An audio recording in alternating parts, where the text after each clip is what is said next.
Welcome in atomic academy. Last जो videos आपने देखे उसमें कैथोड और एनोड रेज की डिस्कवरी थी।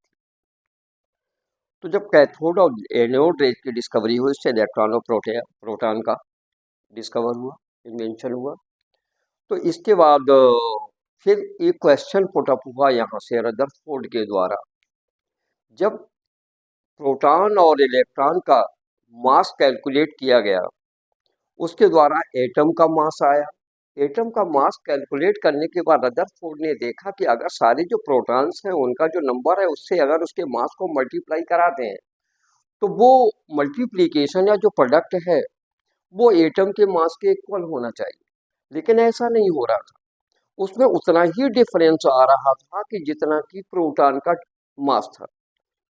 तो यहाँ से एक क्वेश्चन रदरफोर्ड के माइंड में अरोज हुआ कि जब यहाँ पर प्रोटॉन का जितना मास है उसका मास को मल्टीप्लाई कराने पर एटम के मास के इक्वल नहीं हो रहा, तो यहाँ पर कोई एक थर्ड पार्टिकल या मोर देन वन पार्टिकल ऐसे भी होने चाहिए कि जो न्यूट्रल होंगे और उनका मास प्रोटॉन के इक्वल होना चाहिए। क्योंकि जब उसके मास को हम लेंगे और मल्टीप्लाई करेंगे उनके नंबर से और उसके बाद जब हम ऐड करेंगे प्रोटॉन और इलेक्ट्रॉन के मास को तो वो मास है एटम के मास के इक्वल हो जाना चाहिए।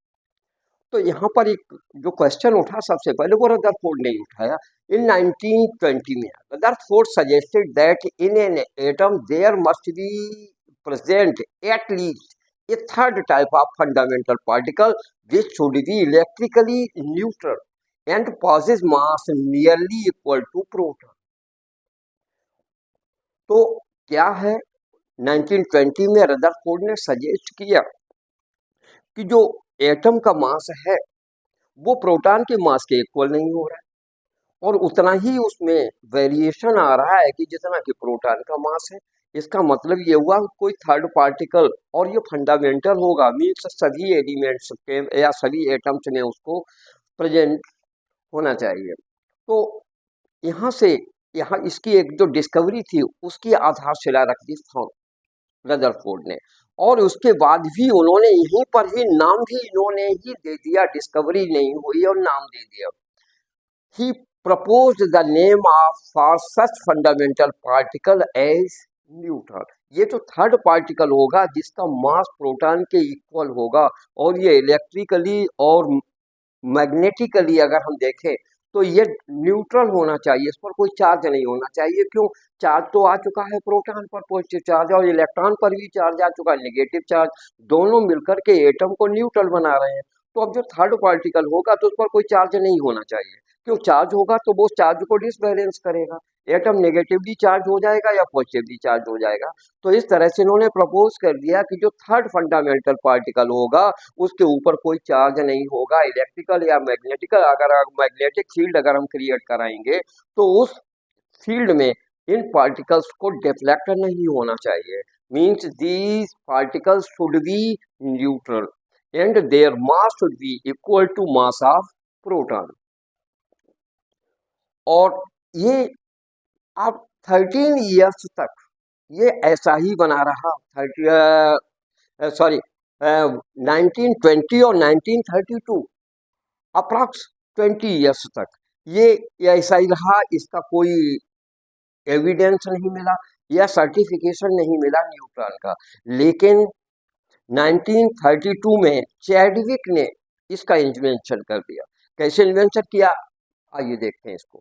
इन्होंने क्या किया कि सबसे पहले एक बेरिलियम एटम पर बॉम्बार्ड किया। और किसका बॉम्बार्ड किया? Alpha particle, and alpha particles are nucleus of helium. जब इन्होंने इसके ऊपर बॉम्बार्ड किया तो इन्होंने देखा कि जो बेरिलियम है वो कन्वर्ट हो गया, इसका कन्वर्जन हो गया कार्बन में। और यहां से इन्होंने देखा कि पेनेट्रेटिंग रेडिएशन प्राप्त हो रहा है। Penetrating radiation means the radiation which passes through from any matter कोई भी मेटल है उससे वो रेडिएशन पास आउट हो रहा है, उसमें पेनेट्रेटिंग प्रॉपर्टीज हैं। और कैसा है, अगर हम उसके ऊपर इलेक्ट्रिकल और मैग्नेटिक फील्ड अगर हम अप्लाई कराते हैं तो वो किसी भी फील्ड की ओर, किसी भी पोल की ओर डिफ्लेक्ट नहीं कर रहा है, because these are fundamental particles and they are completely neutral, so therefore these was neutrons.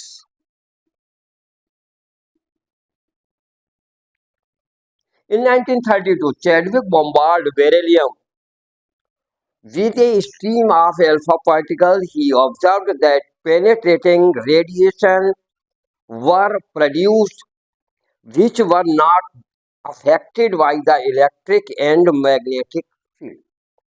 तो इन्होंने बॉम्बार्ड किया है अल्फा पार्टिकल्स का, किया है बेरिलियम पर, किया है, क्या हुआ कि एक रेडिएशन मिला, और ये रेडिएशन कैसा था, पेनेट्रेटिंग था।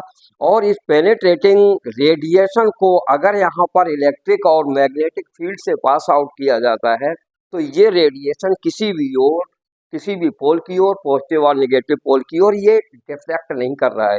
मीन्स ये रेडिएशन है वो इलेक्ट्रिक और मैग्नेटिक फील्ड से नॉट affected है। These radiation consisted of neutral particles which were called neutron. तो ये जो न्यूट्रल यहाँ पर रेडिएशन मिला है, पेनेट्रेटिंग रेडिएशन है, जो न्यूट्रल है, किसी भी फील्ड की ओर डिफ्लेक्ट नहीं कर रहा है, इसी को जो न्यूट्रॉन वर्ड दिया था वही क्या थे, न्यूट्रॉन्स थे। तो यहाँ पर जो हमारी बुक्स है मोस्टली वहाँ पर चैडविक की डिस्कवरी में आता है कि न्यूट्रॉन्स की डिस्कवरी चैडविक ने की। ये तो बात बिल्कुल सही है, सर्टिफाइड है, क्योंकि यहाँ पर फर्स्ट ऑफ ऑल इनकी जो अकरेंस थी वो चैडविक को ही हुई।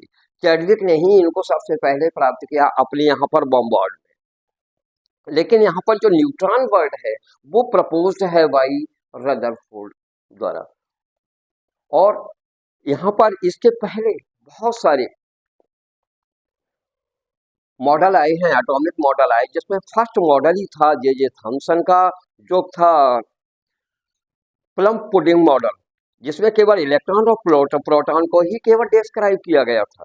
और इसके बाद में जब यहाँ पर न्यूट्रॉन का रदरफोर्ड ने क्या किया, प्रपोज किया, और ये बिल्कुल इसको फॉलो किया गया, तो यहाँ पर रदरफोर्ड ने अपना दूसरा जो मॉडल दिया है उस मॉडल में इन्होंने न्यूट्रॉन का भी यूज किया है। तो यहाँ पर यूज पहले हो गया, मॉडल्स में न्यूट्रॉन को पहले डिस्क्राइब करा दिया गया, लेकिन इसका जो इन्वेंशन है, जो फिजिकली इसकी अकरेंस है, वो मॉडल देने के काफी समय बाद हुई है। तो इस तरह से beryllium atomic number 4, atomic mass 9, इसके ऊपर अल्फा पार्टिकल्स हैं, इनसे बॉम्बार्ड किया जा रहा है, बेरिलियम का कन्वर्जन हो जाता है कार्बन में, और यहाँ से जो पेनेट्रेटिंग रेडिएशन प्राप्त हो रहा है वही क्या है, न्यूट्रॉन्स हैं। These are neutral particles, they are fundamental, their mass is equal to approx equal to proton, but they are electrically neutral. So the mass of neutron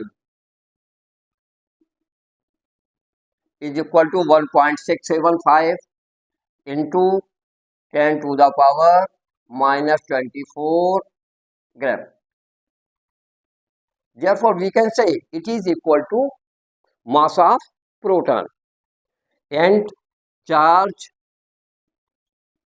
is equal to 0 because they are neutral. So there is no any charge, negative or positive. So this was the discovery of neutron.